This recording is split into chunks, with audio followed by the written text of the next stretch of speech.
This is Julian, and this week's book is The Six Pillars of Self-Esteem by Nathaniel Branden. And this is a book that I actually read a few years ago that just really blew my mind. Okay, I don't think I've ever read a book and had as many epiphanies, let's just say, as I did reading this one. So if you haven't checked it out, I suggest you do so now. And on that note, let's crack into it. So what is self-esteem? Okay, because it's more than just self-worth, most people's definition of it.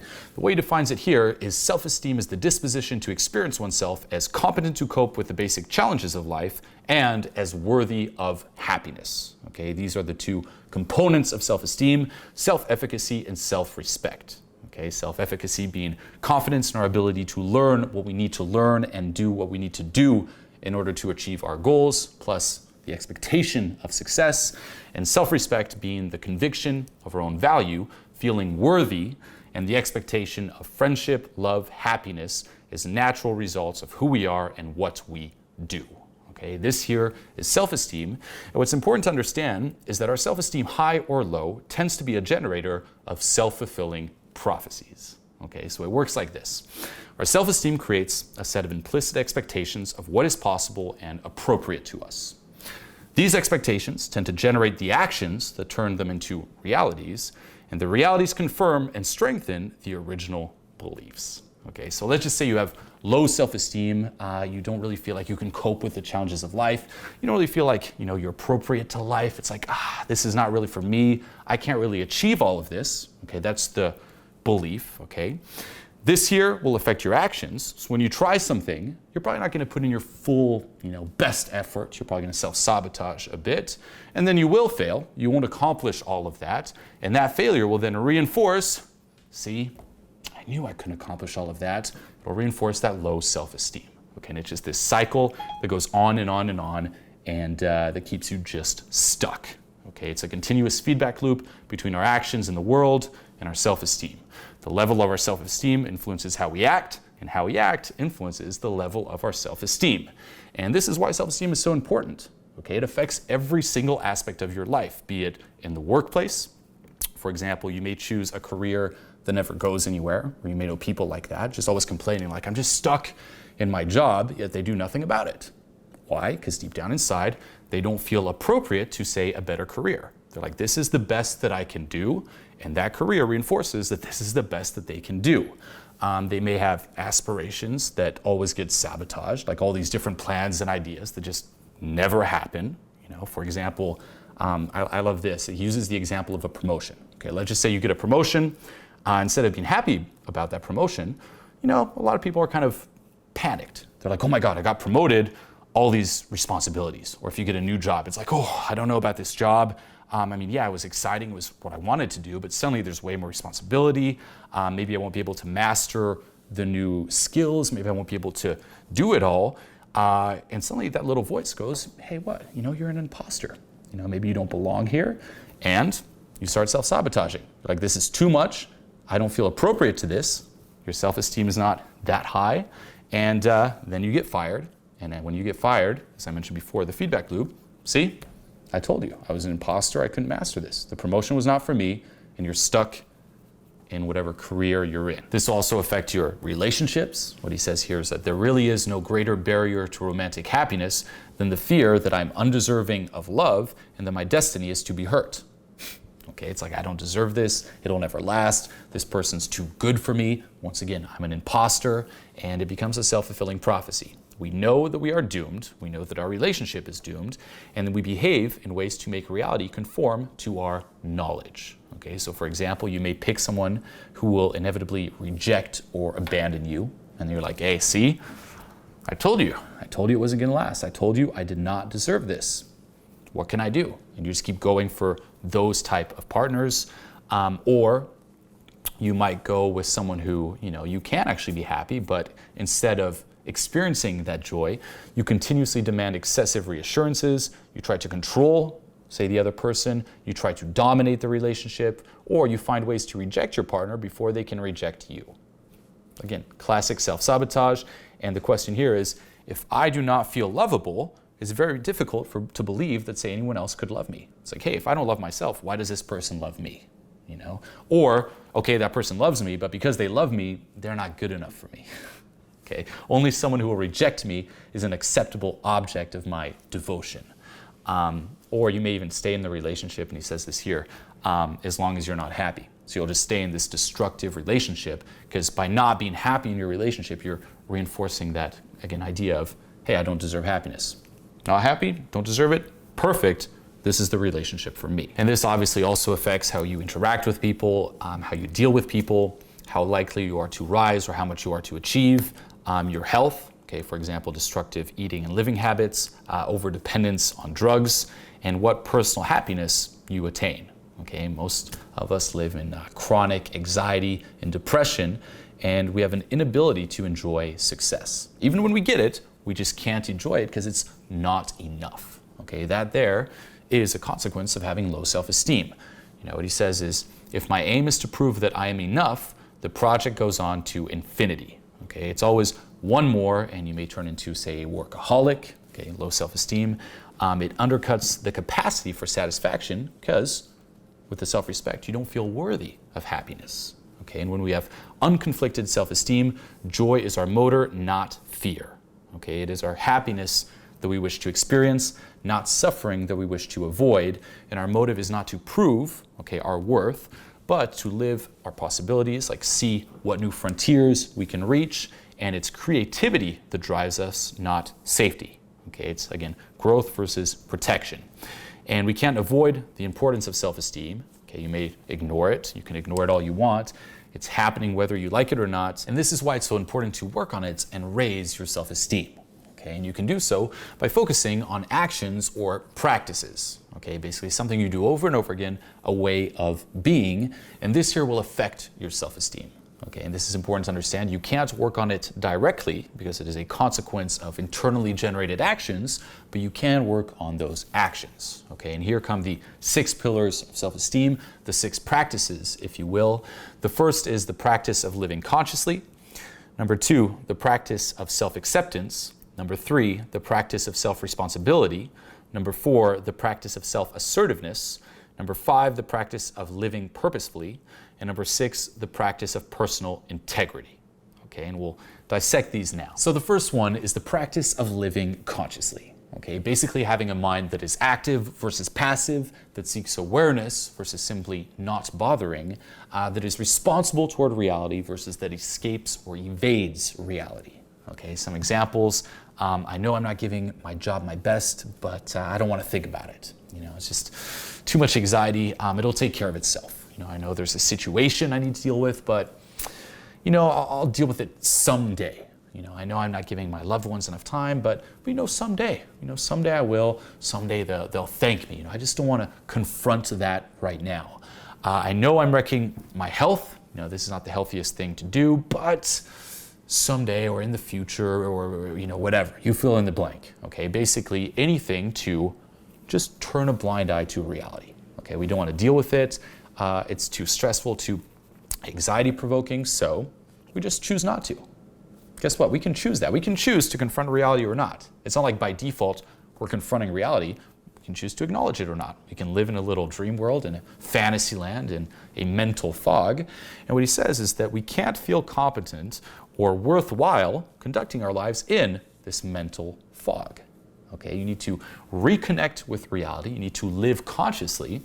And it's more than just seeing and knowing. Okay, it means acting on what one sees and knows. Okay, and this is key.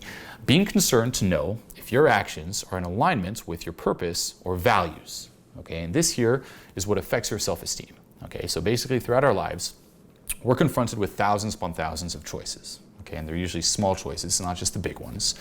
And one is basically connected to thinking, the other is connected to non-thinking. Okay, being conscious, being unconscious, and these choices establish the kind of person we are. Okay, deep down in our psyche, let's just say, they add up, and the sum of that experience we call self-esteem. Okay, it's basically the reputation we acquire with ourselves, and every time we pick, let's just say, the choice that is non-thinking, that avoids reality, just view it like a -1. You know, it's like we start at 0 and there's a choice. You know, it's like, okay, there's this situation I need to deal with. Am I going to, you know, acknowledge the situation and say take right action or not? You take right action, +1. You don't, -1. And all those little plus ones, minus ones, that's where your self-esteem ends up being. Okay, so living consciously is step one. Okay, look at your life, focus on the facts, and start taking right action based on those facts. Now, this here does not mean that you must be engaged in some, sort of task or problem solving every single second of the day. Okay, you hear this and it's very easy to be all paranoid, like, oh my God, okay, what do I have to deal with now? Am I conscious now? Oh, I just drifted off. Oh my God, I must be present. No, okay, what he says is that context determines appropriateness, and to be in the state basically appropriate to what you are doing. Okay, so guess what? If you are, say, watching a movie or doing something to relax, guess what? Being appropriate there is like, let yourself drift off in the movie. Don't need to be all conscious. Oh my God, conscious. Like, there's a time and place for it all, and this should not be viewed as some sort of chore or something like, oh, this sounds horrible. It's basically a joyful exercise of the mind. Okay, it's something you learn to love. So this here is the first practice. The second is the practice of self-acceptance. Okay, and there's 3 levels of meaning here. The first is to be on your own side. Okay, basically to be for yourself and to refuse to be in an adversarial relationship to yourself.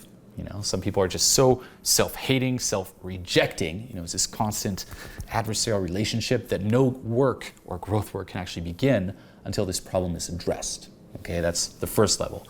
The second is your willingness to experience. Okay, experience, for example, what you think. Okay, to think what you think, to feel what you feel, to desire what you desire, to have done what you have done, and to be who you are.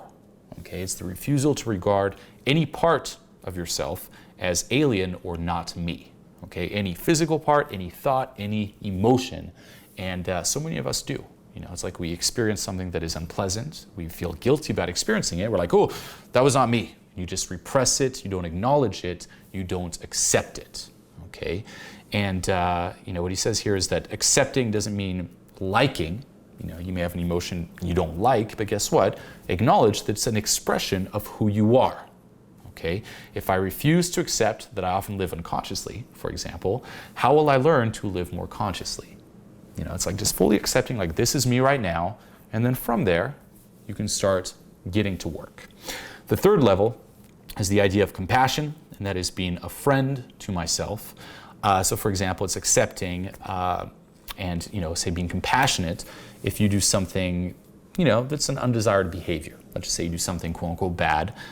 Instead of beating yourself up, it's like, it doesn't mean you're like, hey, that was a good job. You're not for that behavior, but you kind of examine the motives. You're like, okay, why did you do that? Okay, you're kind of this compassionate friend to yourself, so you can fix it so it won't happen again. And there's a little side note here too, and I love this. What he says is that if, for example, some negative emotion arises, don't resist it. Okay, if you resist it, you're adding fuel to that emotion. Instead, embrace it, and as soon as you accept it, acknowledge it, it begins to melt away.